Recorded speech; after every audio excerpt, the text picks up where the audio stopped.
ஸ்ரீகிருஷ்ணாவின் அன்பு வணக்கங்கள்.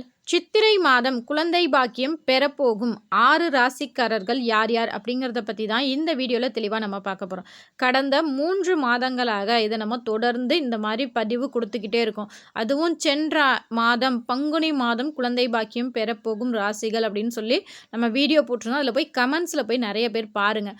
பார்த்தீங்கன்னா ஒரு 7-8 பேருக்கு மேலே இது ட்ரூ, நாங்கள் இந்த மாதம் ப்ரெக்னெண்ட்டாக இருக்கோம், ரொம்ப நன்றி அப்படிங்கிற கமெண்ட்ஸ் நிறையா வந்திருக்கு. அதை பார்க்கும்போது எனக்கு ரொம்பவே சந்தோஷமாக இருக்குது.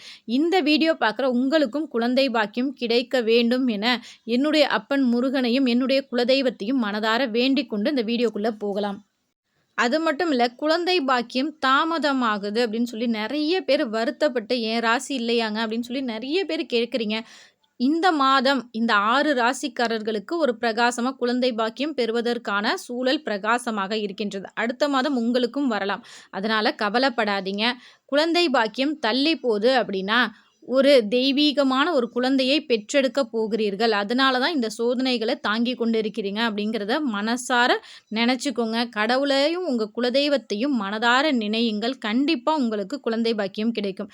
இப்போ 2026ஆம் ஆண்டே பிறக்கும் பராபவ வருடம் சித்திரை மாதத்தில் கிரக நிலையின் அடிப்படையில் புத்திர பாக்கியம் கிடைப்பதற்கான வாய்ப்பு பிரகாசமாக இருக்கக்கூடிய முதல் ராசி யார் அப்படின்னு பார்த்தீங்கன்னா மேஷம் ராசிக்காரர்கள்.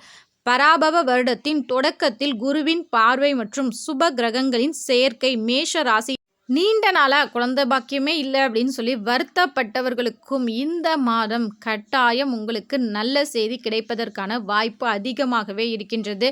நம்ம சேனலை பார்த்துட்டு உங்களுக்கும் நல்ல செய்தி கிடைச்சிருச்சு அப்படின்னா மறக்காமல் நம்ம சேனலில் கமெண்ட்ஸில் உங்களுடைய கருத்துக்களையும் எங்களோட மறக்காமல் கமெண்ட் செக்ஷனில் ஷேர் பண்ணிக்கோங்க. இப்போ குழந்தை பாக்கியம் பெறப்போகும் 2வது ராசிக்காரர் யார் அப்படின்னு பார்த்தீங்கன்னா ரிஷப ராசிக்காரர்கள். இந்த ராசிக்காரர்களுக்கு குடும்பத்தில் மகிழ்ச்சியான செய்திகள் வந்து சேரும். குறிப்பாக வாரிசுக்காக காத்திருப்பவர்களுக்கு நல்ல பலன்கள் அமையும். ரிஷபராசிக்காரர்கள் இந்த காலகட்டத்தில் கணவன் மனைவி ஒற்றுமையாக இருக்க வேண்டும், அந்யோன்யமாக இருக்க வேண்டும். அது மட்டும் இல்லாமல் தேவையில்லாத குழப்பங்களிலும் மன கஷ்டத்திற்கும் உள்ளாகாமல் இருப்பது நல்லது. 3வது ராசிக்காரர் யார் அப்படின்னு பார்த்தீங்கன்னா மிதுனம் ராசிக்காரர். குரு பகவானின் சாதகமான நிலையால் மிதுன ராசிக்காரர்களுக்கும் புத்திர பாக்கியம் கிடைப்பதற்கான வாய்ப்பு ரொம்பவே சிறப்பாக இருக்கின்றது. நீங்கள் வியாழக்கிழமை தோறும் குரு பகவான் உங்கள் வீட்டுக்கு பக்கத்திலே இருக்கக்கூடிய குரு பகவான் கோவிலுக்கு சென்று வழிபாடு செய்யலாம். தேன் தானம் வியாழக்கிழமை தேன் தானம் செய்வது மேலும் உங்களுக்கு நல்ல பலனை பெற்றுத்தரும்.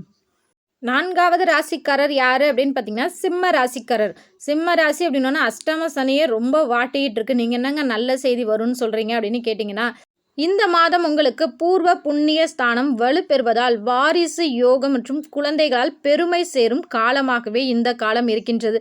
சிம்ம ராசிக்காரர்கள் மன அழுத்தத்திற்கு உள்ளாகாமல் இருப்பது ரொம்பவே நல்ல பலனை தரும். அது மட்டும் இல்லை, உங்களுடைய கோப தாபங்களை விட்டு கொடுத்து செல்லக்கூடிய சிம்ம ராசிக்காரர்களுக்கு கூடிய விரைவில் குழந்தை பாக்கியம் கிடைக்கும். 5வது ராசிக்காரர் யார் அப்படின்னு பார்த்தீங்கன்னா விருச்சக ராசிக்காரர்கள். தடைகள் நீங்கி சுப காரியம் கைகூடும். குழந்தை செல்வம் கிடைப்பதற்கான அதிர்ஷ்டமும் இந்த மாதம் உங்களுக்கு சிறப்பாகவே இருக்கின்றது. விருச்சக ராசிக்காரர்கள் என்ன செய்யணும் அப்படின்னு பார்த்தீங்கன்னா, தினமும் உங்கள் துணை அல்லது துணைவியாருடன் ஒரு மணி நேரமாவது மனம் விட்டு பேசுங்கள். அந்த அந்யோன்யமே உங்களுக்கு கூடிய விரைவில் குழந்தை பாக்கியமாக மாறும். 6வது ராசிக்காரர் யார் அப்படின்னு பார்த்தீங்கன்னா கும்ப ராசிக்காரர். ஜென்ம ராசியில் நிலவும் சில மாற்றங்கள் மற்றும் குருவின் அருளால் வாரிசு யோகம் உண்டாக போகின்றது. இது அனைத்துமே உங்களுக்கு இன்னுமே சீக்கிரம் நடக்கணும் அப்படின்னா உங்கள் சுய ஜாதகத்தில் ஒரு நல்ல கிரகத்தின் பார்வை மற்றும் தசாபுத்தியும் உங்களுக்கு சிறப்பாக இருந்தால் கட்டாயம் கூடிய விரைவில் உங்களுக்கு குழந்தை பாக்கியம் கிடைக்கும். இந்த வீடியோ பார்க்குற உங்களுக்கு பிடித்த கடவுள் யார் அப்படிங்கிறத மறக்காமல் எங்களோட கமெண்ட் செக்ஷனில் ஷேர் பண்ணிக்கோங்க. உங்களுடைய கருத்துக்களையும் மறக்காமல் எங்களோட கமெண்ட் செக்ஷனில் ஷேர் பண்ணிக்கோங்க. இது உங்கள் ஸ்ரீகிருஷ்ணா யூடியூப் சேனல். இந்த வீடியோ பார்க்குற குழந்தை பாக்கியத்திற்காக காத்திருக்கக்கூடிய அனைவருக்கும் குழந்தை பாக்கியம் கிடைக்க வேண்டும் என என்னுடைய முருகப்பெருமானை வேண்டிக் கொண்டு இந்த வீடியோவை நிறைவு செய்கிறேன். இது உங்கள் ஸ்ரீகிருஷ்ணா யூடியூப் சேனல். இந்த வீடியோ பிடிச்சிருந்தால் லைக் பண்ணுங்கள், ஷேர் பண்ணுங்கள், மறக்காமல் சப்ஸ்கிரைப் பண்ணுங்கள். நன்றி, வணக்கம்.